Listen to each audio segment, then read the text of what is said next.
Himalaya Quista Pro has superior protein whey, the healthy way to fitness. ये देश की राजधानी दिल्ली है, जहां यमुना नदी में पानी नहीं बल्कि सियासत जो है वो बहती है। यमुना नदी के किनारे जिस तरीके से गंदगी का अंबार है, छठ का महापर्व है और ऐसे में आस्था की जो डुबकी लगाने के लिए लोग पहुंच रहे हैं, उनको परेशानी का सामना ना करना पड़े, इसको लेकर के प्रशासन और इसके साथ साथ छठ पूजा समिति की तरफ से तमाम तैयारियां यमुना के घाटों पर जो है वो की जा रही हैं। तस्वीरें आपको दिखाना चाहेंगे कि यमुना का ये किनारा है और आसपास आपको यमुना के किनारे पर तमाम तरीके की गंदगी जो है वो आपको नजर आएगी और जहां पर छठ के जो व्रती है वो यहाँ पर पूजा अर्चना करेंगे, उगते सूरज को अर्घ जो है वो दिया जाएगा। दिल्ली के उपराज्यपाल की तरफ से कहा गया था कि कोरोना के लगभग 2 साल बीत जाने के बाद अब यमुना किनारे आप छठ पर्व को जो है वो बना सकते हैं, लेकिन यहाँ पर असमंजस की स्थिति जो है वो छठ पूजा समिति के अंदर जो है वो बनी हुई है। छठ पूजा समिति की तरफ से आप देख सकते हैं बहुत ही सुंदर तरीके से एक कृत्रिम घाट जो है वो तैयार किया गया है, ताकि तमाम जो छठ व्रती यहाँ पर पहुंचेंगे उनके लिए बकायदा पानी की व्यवस्था जो है वो यहाँ पर की गई है, ताकि लोग यहाँ पर छठ का पर्व जो है वो बना सकें। लेकिन असमंजस की स्थिति लगातार यहाँ पर लोगों के बीच में बनी हुई है। सर, ये बताइए कि क्या तैयारियां हैं, कितने लोग आने की उम्मीद है, क्या कुछ? सर 1.5 से पौने 2 लाख लोगों के आने की उम्मीद है, क्योंकि 2 साल बाद ये पर्व कोरोना की वजह से नहीं हो पाया था घाटों पे। इस बार अलाउंस हुआ है, चीफ मिनिस्टर साहब भी 10 रोज पहले ही अलाउंस कर दिए, तो एक मैसेज चला गया कि नहीं घाटों पर पूजा होगी।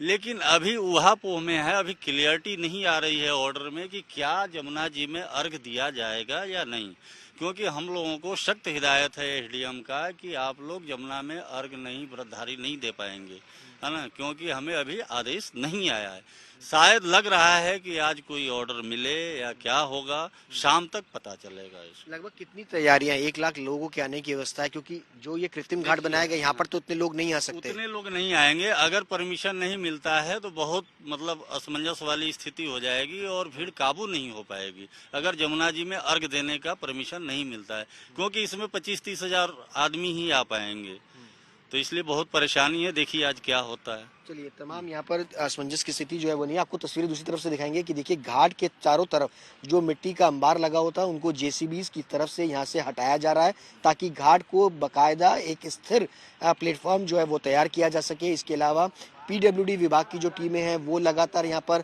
साफ सफाई जो है वो देख रही है। इसके अलावा एमसीडी की जो टीमें हैं यहाँ पर लगातार जो है वो घाटों के किनारे जो गंदगी का अंबार है उसको यहाँ पर उठा रही हैं। इसके अलावा साफ सफाई की जा रही है, स्प्रिंकलिंग की जा रही है।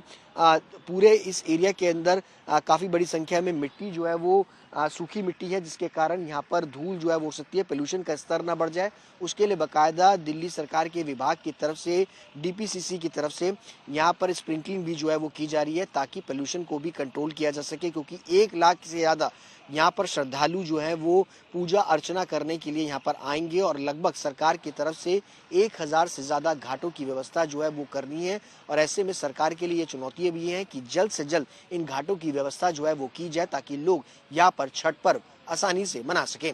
छठ पूजा का आज पहला दिन है और दिल्ली के कालिंदी कुंज के यमुना घाट पर मेरी इस वक्त मौजूदगी है।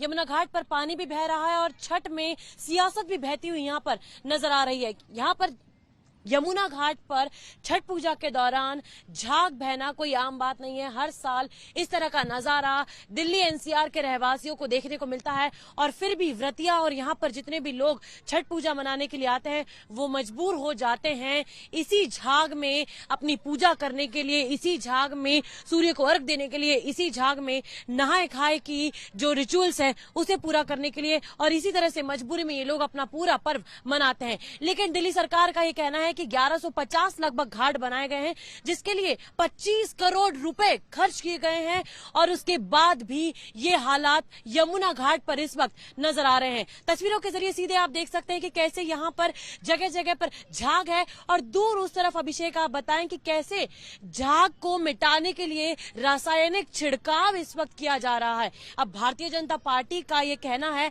कि ये रासायनिक छिड़काव जो किया जा रहा है ये एक ऐसा केमिकल है जिसके कारण और भी ज्यादा तकलीफ होगी। ये केमिकल जो है ये और भी ज्यादा हानिकारक है। तो वहीं दूसरी ओर आम आदमी पार्टी के सौरभ भारद्वाज का कहना है कि ये हानिकारक नहीं है, इसका छिड़काव इसीलिए किया जा रहा है कि जो झाग इस वक्त यमुना नदी में नजर आ रहा है उस झाग को कम किया जा सके। लेकिन यहाँ पर आप दुर्दशा देखिए कि बच्चे हो, बुजुर्ग हो, माताएं हो, बहनें हो, सभी इसी घाट पर आ रहे हैं। सब इसी घाट पर छठ पर्व जो है, जो आप कह सकते हैं कि आस्था का महाकुंभ माना जाता है, उसे यहाँ पर मजबूरी में इसी तरह से मनाने वाले हैं। और सियासत जो है वो बहुत तेज हो गई है। कुछ लोगों से भी जल्दी से बात करेंगे और जानने की कोशिश करेंगे कि उनके लिए ये पर्व तो क्या मायने रखता है, लेकिन साथ ही साथ ये भी जानेंगे कि कैसे वो इसी तरह से इस झाग में मजबूरी में आना पड़ता है। माता जी कहाँ से आई हैं आप?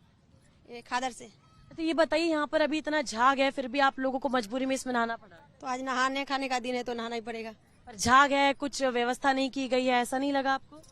ऐसे अब तो करेंगे, सरकारें करेंगे ना, हम सब क्या कर सकते हैं। आपको लगता है कि आप लोग मजबूर हैं इस तरह से यहाँ पर आना? हाँ, तब आप बताइए, आप कहाँ से आए? वहीं से हम भी आए हैं, एक ही परिवार गए हम। एक ही परिवार से। तो आपको नहीं लगता कि इस तरह से ये झाग में नहाने के लिए आपको मजबूर होना पड़ रहा है? सरकार गैर जिम्मेदार। पास में ये है और गंगा जी बहुत दूर है, बहुत दूर जाना पड़ता है। पास में जो है वहाँ ही नहाना पड़ेगा ना, इसलिए यहाँ आ गए। 4 दिन यहीं पे रहने वाले हैं। झाग वाला पानी है, गंदा पानी है, कुछ कहना नहीं चाहे? उस दिन खोलेंगे, हो सकता है उस दिन थोड़ा ज्यादा। हालात सुधरे हैं पिछले कुछ सालों में कि वैसा का वैसा ही है? नहीं, अभी तो साफ सफाई है साफ सफाई, पर अभी यहाँ तो दिख नहीं रही साफ सफाई। ये सब में ज्यादा गंदगी था, वो सब साफ सफाई तो है। तो देखिए, यहाँ पर लोगों का तो ये कहना है कि मजबूरी में आ रहे हैं, लेकिन हालांकि पहले से हालात और स्थितियां जो हैं वो सुधरती नजर आ रही हैं, लेकिन सियासत छठ पूजा पर बहुत तेज हो चुकी है।